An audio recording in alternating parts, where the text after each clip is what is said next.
The first time Rilia saw the human ration stick, she laughed so hard her frilled cheeks fluttered.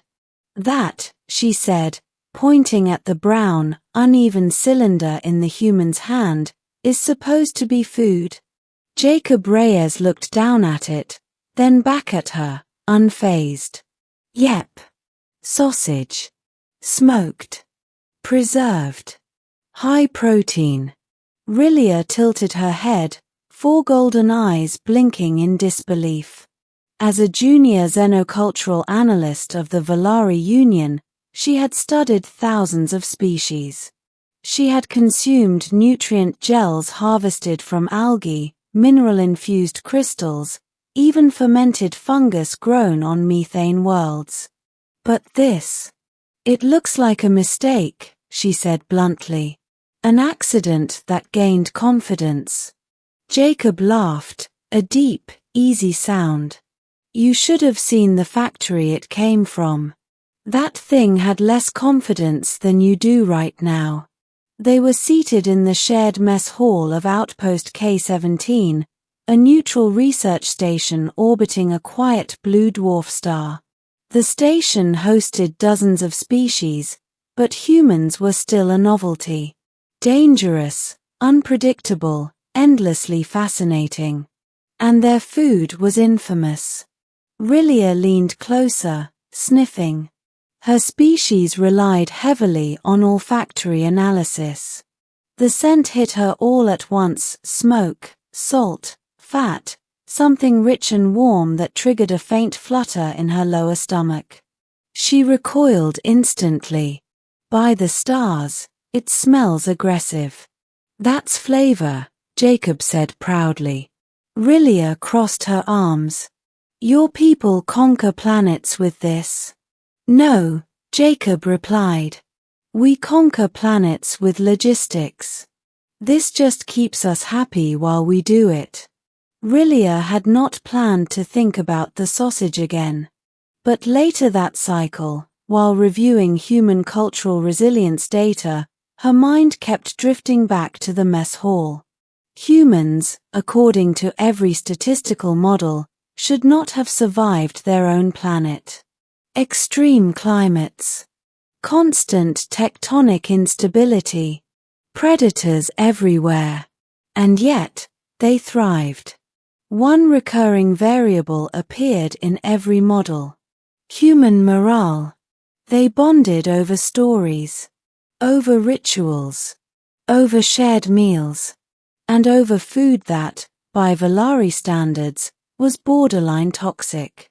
Rilia found Jacob again the next day, seated in the same place, eating the same ration.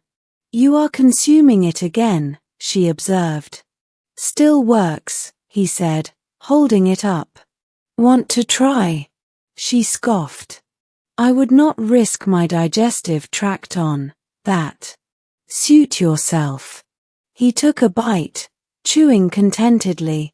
"More for me." Rilia hesitated. She hated that she hesitated. Valari culture prized knowledge above comfort. To refuse data was considered intellectual laziness. And here was a perfect opportunity to study human cuisine firsthand. "Fine," she said at last. "A controlled test. 1 bite."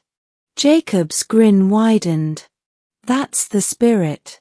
He broke off a small piece and offered it to her. Rilia examined it carefully. Texture, dense but yielding. Surface oils glistened under the station lights. She raised it to her mouth, bracing herself for disappointment or pain. "This is a terrible idea," she muttered. Then she bit down. The shock was immediate. Flavor exploded across her sensory nodes, cascading in layers her brain struggled to categorize. First came the salt, sharp and grounding. Then smoke, deep and ancient, like a campfire remembered by instinct rather than memory.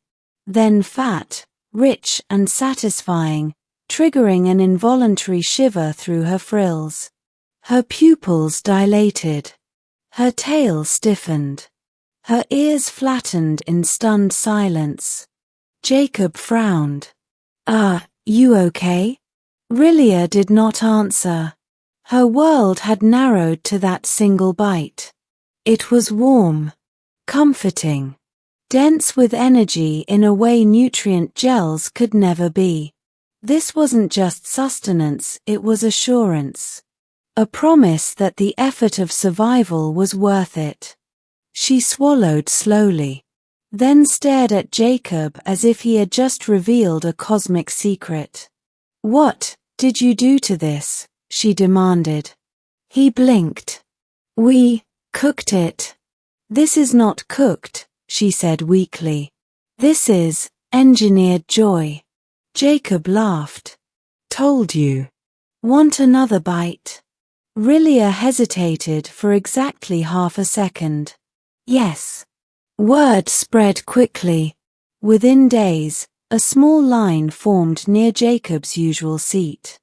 Curious aliens, diplomats, even a stern Kethari security officer, all drawn by rumors of the human sausage incident. Rilia found herself acting as an intermediary, explaining human seasoning concepts, warning species with sensitive biochemistry, and much to her horror, advocating for the food. It must be consumed slowly, she lectured a nervous avian researcher. Do not mock it beforehand. It demands respect. Jacob watched this with amusement. You mocked it pretty hard. That was before enlightenment, she replied stiffly. The Valari Union took notice. An official inquiry was launched into human morale-enhancing consumables. Rilia was summoned to present her findings. She expected skepticism. Instead, she encountered fear. If humans can inspire this response with mere food, one counselor said, what else are we underestimating? Rilia stood tall. We underestimate their ability to turn survival into meaning. This food is not a weapon. It is a reflection of their history, scarcity, hardship, adaptation, and comfort, another counselor added quietly. Yes, Rilia said. Comfort earned, not given. The council approved expanded cultural exchange. Humans were officially categorized as emotionally resilient Class A. Jacob framed the notice. On the day the first joint culinary festival was announced, Rilia sat beside Jacob again, sharing a plate this time. You know, she said, I once thought humans were reckless, loud, inelegant. And now, he asked. Now I think you are terrifying, she said honestly. You survive the universe by refusing to let it break your spirit. Even your food fights despair. Jacob smiled softly. Guess we bring a little bit of home with us. Rilia took another bite, savoring it properly this time. She had mocked the human sausage. One bite had changed her understanding of an entire species. And for the first time, she wondered what other truths humanity was quietly carrying with it, wrapped in smoke, salt, and stubborn hope.